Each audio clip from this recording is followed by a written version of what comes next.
I hope आप लोगों ने परम्यूटेशन का टॉपिक अच्छे समझ लिया होगा। अभी उसी का पार्ट 2 दैट इज कॉम्बिनेशन। अब परम्यूटेशन और कॉम्बिनेशन में क्या फर्क होता है हमने परम्यूटेशन में स्टार्टिंग में डिस्कस किया है। अभी डायरेक्ट उसका क्वेश्चन देखते हैं। Before moving to question, note down this two note. Combination के केस में एनसीआर का फॉर्मूला जो है it is also equal to NCR minus 1। ठीक है, मतलब क्या, अगर मान लो 7C2 है तो इसका जो भी आंसर आएगा वही इसका भी होगा 7C5।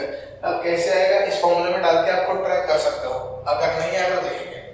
दूसरा, NC0 का वैल्यू हमेशा इक्वल टू 1 होता है। ये दो नोट को इंपॉर्टेंट याद रखना। एग्जाम में अगर गलती से यहाँ पे फंस गए तो इसको याद करके आप डेफिनेटली आपका 1 या 2 मार्क्स जितने मार्क्स में पूछा गया वो क्वेश्चन बच जाएगा। बढ़ते हैं क्वेश्चन नंबर 1 की तरफ। क्वेश्चन नंबर 1 का सॉल्यूशन कैसे होगा? In how many ways a group of 5 men, 2 women be made out of total 7 men and 3 women। चलो क्वेश्चन को बड़ा ही सरल तरीके से समझते हैं। क्वेश्चन नंबर 1 क्या बोला है कि ये कोई भी ग्रुप है जिसमें 7 आदमी हैं और 3 महिलाएं हैं। ओके, ऐसे ये ग्रुप है। इसमें से कोई नया ग्रुप बनाना है जिसमें कितने क्या होने चाहिए? 5 मेन होने चाहिए एंड बोला है 2 वुमेन होने चाहिए। ओके, अगर क्वेश्चन में और लिख के आता है और क्वेश्चन में एंड लिख के आता है, दोनों में क्या फर्क है? ठीक, और अगर आया तो ऐड करना, एंड लिख के आया तो मल्टीप्लाई करना।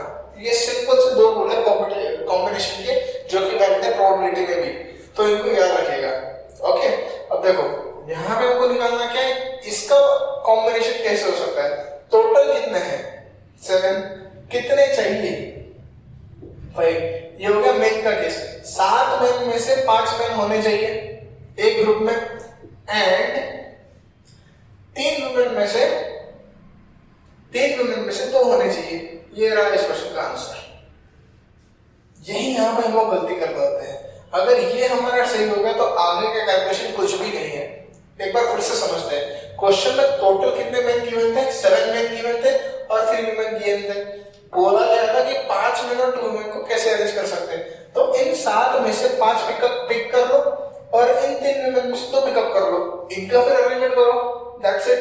तो इसको सॉल्व कैसे करेंगे? जैसा कि मैंने नोट में बोला है 7C2 = 7C5, तो यहाँ पे क्या होगा? 7 × 6 × 5 फैक्टोरियल।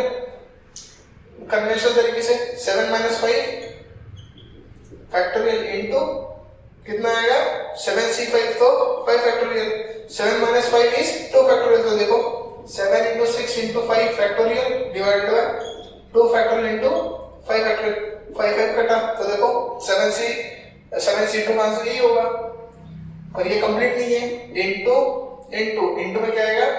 3 फैक्टोरियल 3 × 2 फैक्टोरियल डिवीजन में 3 - 2 फैक्टोरियल इनटू 2 फैक्टोरियल।